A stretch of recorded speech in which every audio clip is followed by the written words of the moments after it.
Bienvenue au bulletin d'information de Magnificat.tv consacré à l'actualité de l'Église. Nous sommes le mercredi 13 juillet 2022. Voici les titres.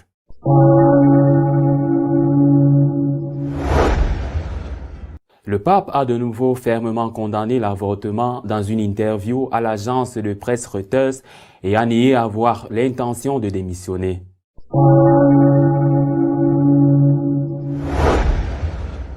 L'évêque d'Escuintla au Guatemala a dénoncé que l'augmentation de la violence est liée à la détérioration de la famille et a demandé des solutions à cela.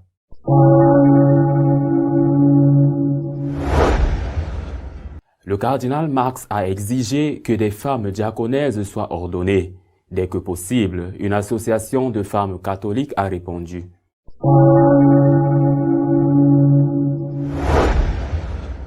Le Parlement européen a approuvé à une majorité des 2/3 de considérer l'avortement comme un droit humain fondamental.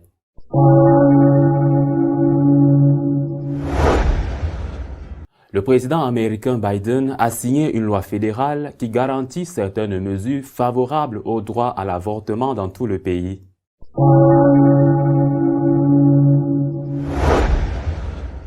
Le pape François nie avoir l'intention de démissionner et a démenti les rumeurs selon lesquelles il souffre d'un cancer. De plus, il a de nouveau sévèrement condamné l'avortement. Le pape a accordé une longue interview à l'agence de presse Reuters, dans laquelle il a répondu à des questions sur l'avortement, sur son désir de servir de médiateur dans la guerre en Ukraine et sur sa possible démission. François a catégoriquement démenti les rumeurs qui ont circulé sur sa démission. Ça ne m'a jamais traversé l'esprit. Pas pour le moment. Pas pour le moment vraiment. Il a indiqué que cette démission pourrait intervenir dans le cas où son état de santé lui rendrait impossible la poursuite de son ministère. Mais lorsqu'on lui a demandé quand cela pourrait arriver, il a répondu « Nous ne savons pas, Dieu le dira ». Il a poursuivi en expliquant l'état de son genou, affirmant qu'il avait subi une petite fracture pour avoir fait un faux pas alors qu'un ligament était enflammé.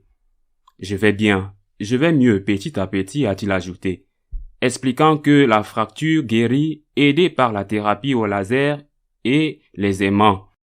Il a nié les rumeurs selon lesquelles on lui aurait diagnostiqué un cancer il y a 1 an, lorsqu'il a subi une opération de 6 heures pour retirer une partie de son côlon en raison d'une diverticulite, une maladie courante chez les personnes âgées. L'opération a été un grand succès, a déclaré le pape, ajoutant avec un sourire qu'ils ne m'ont rien dit. Sur le prétendu cancer, il a expliqué de commérage de la cour. Il a ajouté qu'il ne voulait pas être opéré du genou parce que l'anesthésie générale de l'opération de l'année dernière avait eu de mauvais effets secondaires. Je voudrais aller en Ukraine et d'abord à Moscou. Il est possible qu'après mon retour du Canada, je puisse aller en Ukraine. La première chose est d'aller en Russie pour essayer d'aider d'une manière ou d'une autre, mais j'aimerais aller dans les 2 capitales, a-t-il déclaré. Enfin, le pape a parlé de la décision de la Cour suprême des États-Unis qui a annulé l'historique Roe v. Wade, qui a établi le droit de la femme à l'avortement.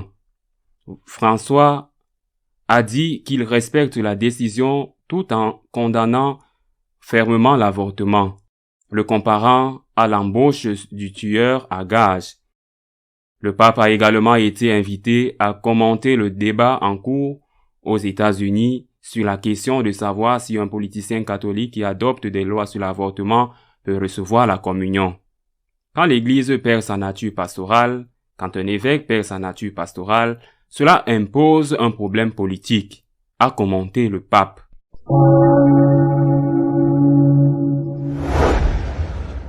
Monseigneur Palma, évêque d'Escuintla au Guatemala, a lié l'augmentation de la violence et la détérioration de la famille et a demandé aux politiciens de le résoudre.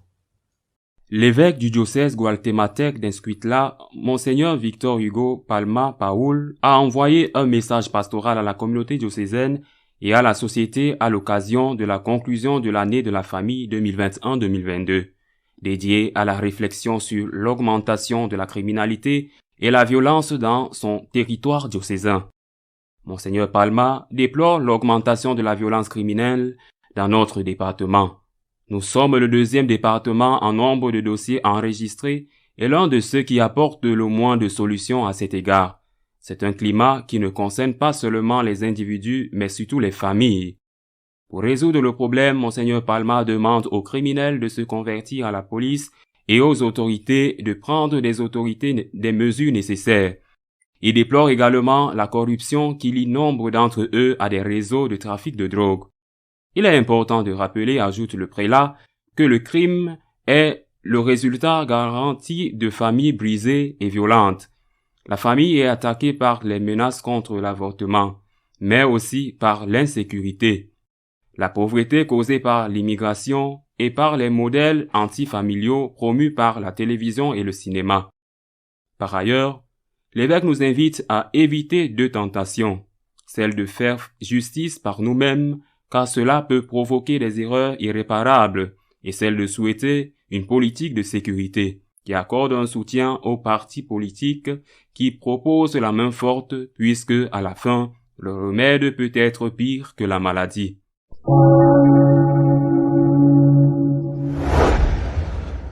Le cardinal Marx a demandé que l'ordination des femmes comme diaconesses soit acceptée le plus tôt possible. Une association de femmes a demandé que les mesures soient prises en son encontre. Le cardinal archevêque de Munich a demandé que les femmes soient admises au sacrement de l'ordre au niveau du diaconat. L'initiative Maria 1.0, créée par les laïcs allemands fidèles au magistère de l'Église, a répondu au cardinal et a supplié le pape de rester ferme et d'intervenir. Le cardinal s'est proposé samedi dernier en faveur du diaconat féminin. Je pense que le moment est venu qui devrait et doit être ouvert aux hommes et aux femmes, a-t-il déclaré lors d'un service religieux à Munich. Clara Senbrück, porte-parole de l'initiative Maria 1.0, est sceptique quant aux déclarations de l'archevêque sur une association de femmes fidèles à l'Église. Nous voulions que le Saint-Père reste ferme, car le cardinal de Munich est allé trop loin dans la remise en question du magistère valide, a-t-il déclaré. Les récentes déclarations du cardinal ne font que susciter des attentes qui pourraient ne pas être satisfaites plus tard, a-t-il ajouté. Cela conduit à plus de déception et de souffrance, a-t-il ajouté. Les laïcs sont très surpris par le cléricalisme du cardinal Marx, qui laisse entendre par ses déclarations que les femmes n'ont des droits égaux dans l'Église qu'à travers un ministère ordonné. Dans le même ordre d'idées, le prêtre allemand Peter Kussen, bien connu pour ses positions sur les questions sociales, notamment en milieu de travail, s'est exprimé. Il s'est dit en colère et impatient face à la situation de l'Église dans son pays et voit un déni de réalité au Vatican. L'argument avancé à Rome est qu'il faut faire attention à ce qu'il n'y a pas de schisme dans l'Église, parce qu'il y a des parties de l'Église allemande qui vont trop loin. Mais la division de l'Église entre les dirigeants et le peuple de l'Église est permise depuis longtemps, et pas seulement en Allemagne, mais dans pas mal de pays. Aujourd'hui, beaucoup de gens sont désespérés avec l'Église, même des gens qui ont toujours participé comme une évidence. Je doute fort que l'Église aille de l'avant, sans grand fracas. Pendant longtemps, j'ai cru qu'il était capable de se réformer encore et encore. J'ai perdu cette certitude, a-t-il déclaré.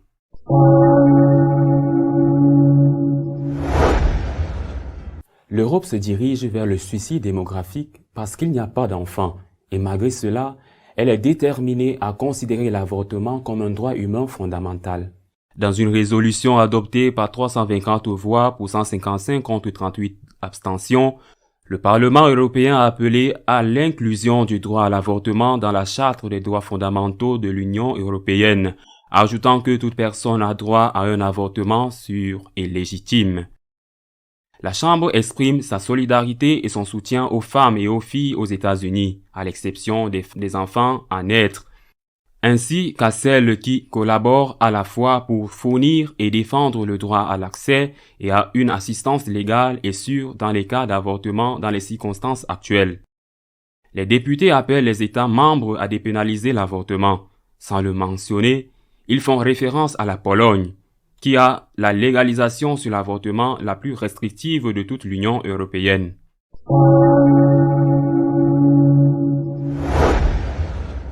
Le président américain Joe Biden, qui se présente comme un fervent catholique, a signé un décret exécutif pour protéger l'accès à l'avortement. La décision de Biden fait partie de la réaction furieuse d'un secteur de la société aux États-Unis. Déconcerté que la Cour suprême ait annulé l'arrêté Roe contre Wade, le tribunal a reconnu que l'avortement n'est pas un droit constitutionnel et que sa réglementation devait être votée dans les législatures des États. Le catholique Biden, dans le briefing de la Maison-Blanche, tente de justifier sa décision de sauvegarder l'accès aux services de santé reproductive, y compris l'avortement et la contraception. Lors d'une conférence de presse précédant la signature, Biden, le deuxième président catholique de l'histoire des États-Unis, a déclaré que c'était le moment de restaurer les droits qui nous ont été retirés. Ce n'est pas une horreur imaginaire, c'est déjà arrivé. Le président américain a en outre noté qu'il est important de protéger notre nation de l'agenda extrémiste. L'ordonnance exhorte le ministère de la Santé à prendre des mesures pour garantir l'accès aux médicaments abortifs, cherche à accroître la protection des agents de santé qui pratiquent ces pratiques dans le cadre de la loi sur le travail et les soins médicaux d'urgence, ainsi que la vie privée des malades et renforcer les campagnes de sensibilisation dans les centres publics. Biden a reconnu qu'il ne pouvait rien faire pour restaurer le droit à l'avortement dans tout le pays après la décision de la Cour suprême, pour laquelle il a demandé aux citoyens d'élire les membres du Congrès qui se sont prononcés en faveur lors des élections de novembre pour soutenir les lois fédérales qui le protègent.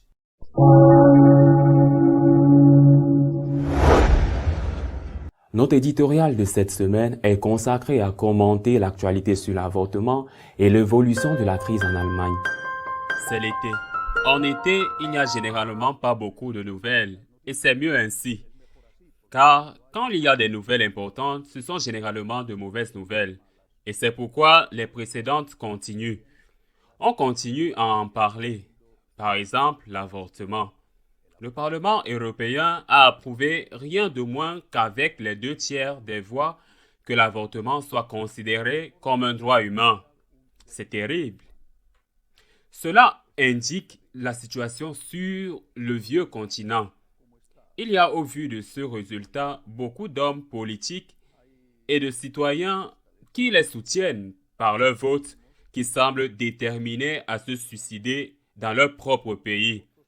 À se suicider surtout parce que l'Europe, du moins dans la plupart des pays où la natalité est très faible, si faible que le taux d'entretien de la population n'est même pas atteint, de loin, et que si la face est sauvée, c'est grâce à l'immigration.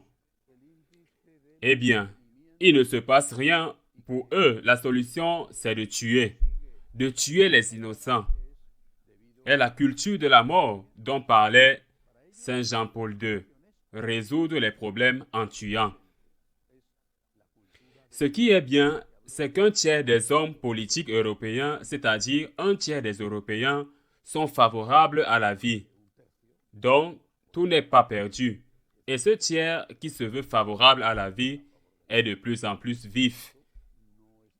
La décision de la Cour suprême des États-Unis contre la consécration de l'avortement comme un droit a beaucoup remonté les esprits et pour preuve, les récentes manifestations en faveur de la vie, plus nombreuses que jamais en Irlande, par exemple, ou en Espagne. Ceux qui sont pour la mort comme solution au problème sont déjà spirituellement morts.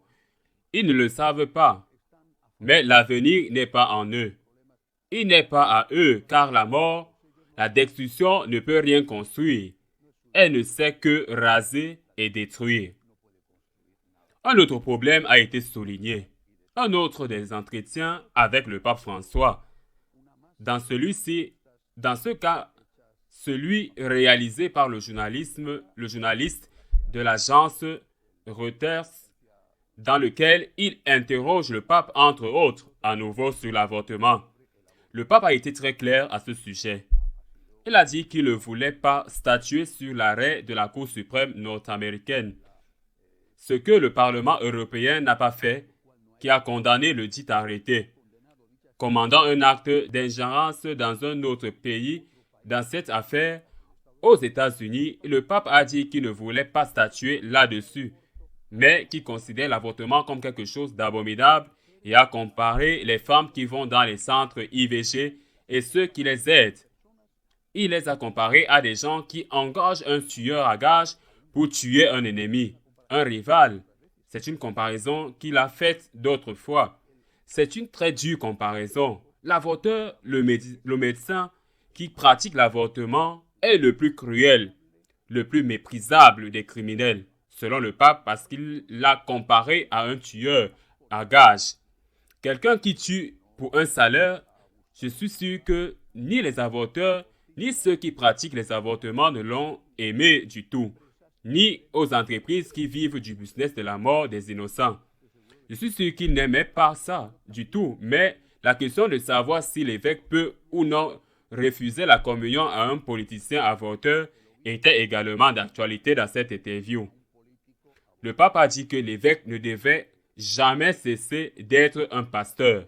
Eh bien, cette réponse du pape a été interprétée généralement comme une critique de l'archevêque de San Francisco, Monseigneur Cordileone, parce qu'il a refusé la possibilité de recevoir la communion à Nancy Pelosi, qui est la présidente du Congrès nord-américain du Parti démocrate, qui avoue être catholique pratiquante et qui, récemment même sur la place Saint-Pierre, a communié au Vatican.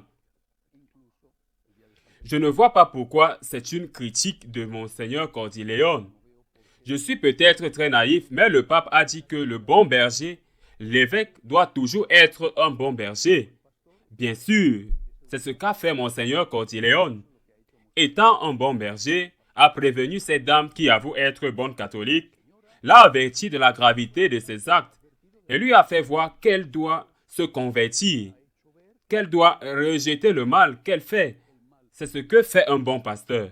Le bon berger n'accompagne pas les brebis à la falaise pour voir comment elles sont jetées ou même le pousse. Le bon berger essaie d'empêcher les brebis de se jeter dans l'abîme. C'est ce qu'a fait Monseigneur Cordileone. C'est pourquoi je ne vois pas pourquoi les paroles du pape sont nécessaires, une critique d'un bon berger comme Monseigneur Cordileone. Un autre thème, inévitablement toujours présent, est celui de l'Allemagne. Eh bien, le cardinal Marx, archevêque de Munich, l'un des principaux conseillers du pape, a dit que les diaconesses devaient être approuvées, comme si nous ne savions pas tous que c'est une ruse, un stratagème pour approuver après le sacerdoce féminin. On dit d'abord que les diaconesses n'ont rien à voir avec le sacrement de l'ordre et qu'elles sont des auxiliaires dans le travail du prêtre, comme les acolytes, ou dans ce cas, les acolytes. Enfin, mais une fois ordonnées, les diaconesses diraient tout de suite les mêmes qui disent maintenant que ça n'a rien à voir avec le sacrement de l'ordre, diraient tout de suite que ça a bien à voir avec le sacrement de l'ordre, qu'il y a 3 degrés et que le premier, donc le degré, est précisément le diaconat. La même chose que j'ai dite la semaine dernière. Ils pensent que nous sommes des imbéciles et que nous ne réalisons pas ce qu'ils essayent. Bien sûr qu'une association de femmes catholiques, Maria 1.0, a répondu au cardinal Marx, a rejeté ce qu'il demande et a aussi demandé au pape d'intervenir. Il y en a d'autres. De plus en plus, des voix venues d'Allemagne s'élèvent en faveur d'une intervention rapide et urgente du pape dans les plus brefs délais, pour éviter que cela n'aille plus loin. Cette semaine, un prêtre bien connu a exprimé son malaise, sa colère, a-t-il dit, sa colère contre la passivité du Vatican, et a dit qu'il ne réagit pas depuis longtemps en Allemagne et dans d'autres pays. La division de l'Église s'accentue et se produit. J'ai beaucoup aimé une lettre pastorale cette semaine. Je ne parle pas habituellement des lettres pastorales des évêques. J'ai particulièrement aimé celle-ci. C'est la lettre pastorale de l'évêque d'Escuintla, au Guatemala, Monseigneur Patma. La criminalité, l'augmentation de la criminalité au Guatemala à cause du malheur est énorme. C'est de plus en plus dangereux selon les indices et selon ce que dénonce cet évêque. Mais il ne s'est pas contenté de dénoncer la recrudescence de la délinquance, ce qu'ont fait généralement les évêques qui sont très politiquement corrects et qui disent ce qu'on attend d'eux généralement n'est écouté de personne et ces propos sont de peu d'utilité.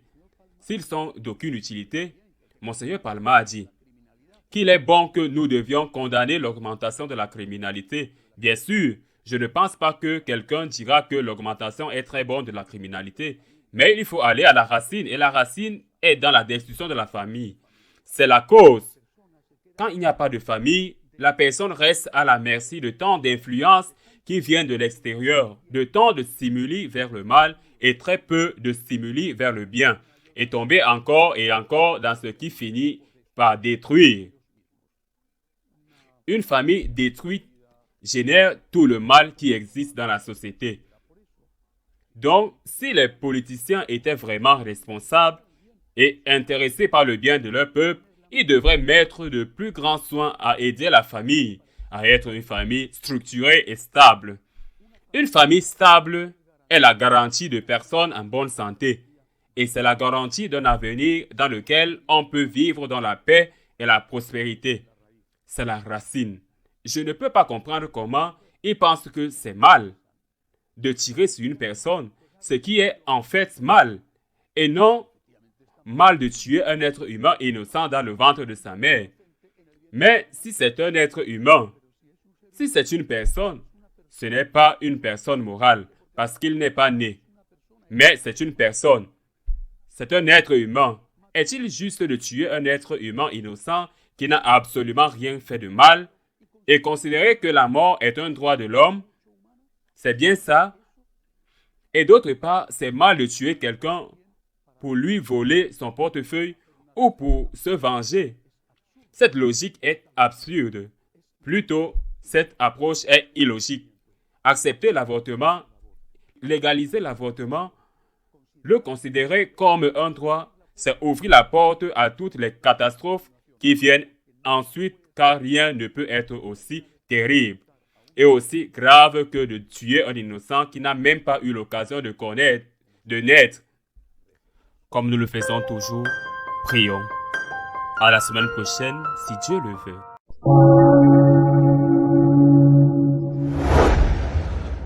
Si vous souhaitez être au courant de ce qui se passe dans l'Église, vous pouvez le faire à travers notre chaîne d'information Magnificat.tv. À nous revoir dans 2 semaines, si Dieu le veut.